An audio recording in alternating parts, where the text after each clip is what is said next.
Hello everyone, welcome back to my channel. Today in this video we are going to discuss about the Indian Independence Act of 1947.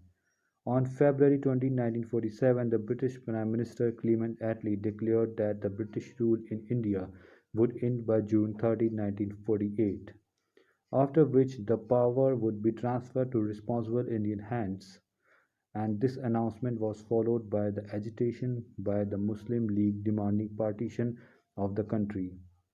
Again, on June 3, 1947, the British government made it clear that any constitution framed by the Constituent Assembly of India formed in 1946 cannot apply to those parts of the country which were unwilling to accept it.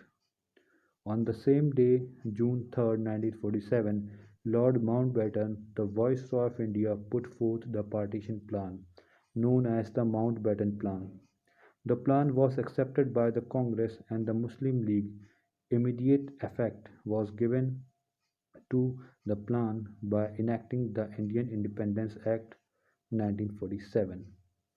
If we talk about the features of the act, it says it this act ended the British rule in India and declared India as an independent and sovereign state from August 15, 1947. It provided for the partition of India and creation of two independent dominions of India and Pakistan with the right to cede from the British Commonwealth. It abolished the office of Viceroy and provided for each dominion a Governor General who was to be appointed by the British King on the advice of the Dominion Cabinet. His Majesty government in Britain was to have no responsibility with respect to the government of India or Pakistan.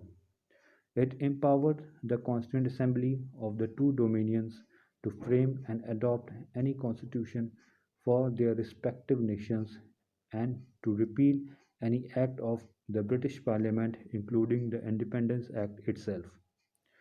It empowered the constituent assemblies of both the dominions to legislate for their respective territories till the new constitution were drafted and enforced.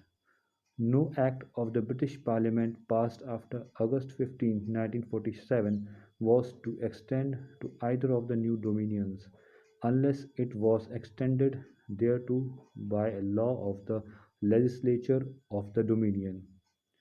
It abolished the office of the Secretary of State for India and transferred his functions to the Secretary of State for Commonwealth Affairs. It proclaimed the lapse of British paramountcy over the Indian princely states and treaty relations with tribal areas from August 15, 1947. It granted freedom to the Indian princely states either to join the Dominion of India or Dominion of Pakistan or to remain independent. It provided for the governments of each of the Dominion and provinces by the Government of India Act of 1935 till the new constitution were framed. The dominions were, however, authorized to make modifications in the act. It deprived the British monarch of his right to veto bills or ask for reservation of certain bills for his approval. But this right was reserved for the Governor General. The Governor General would have full power to assent to any bill in the name of His Majesty. It designated the Governor General of India and provincial governors as constitutional heads of the states.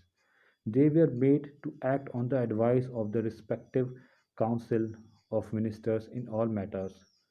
It dropped the title of Emperor of India from the royal titles of the England King of England. It discontinued the appointments to civil services and reservation of post by the Secretary of State for India.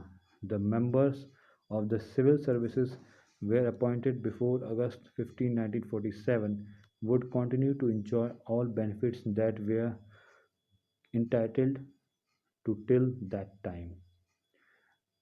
At the stroke of midnight of 14 and 15 August 1947, the British rule came to an end and power was transferred to the two new independent dominions of India and Pakistan. Lord Mountbatten became the first Governor General of New Dominion of India. He shone in Jawaharlal Nehru as the first Prime Minister of independent India. The Constituent Assembly of India, formed in 1946, became the Parliament of the Indian Dominion. So that's all for the today video. If you like the video, then please do like and subscribe. Thank you for watching.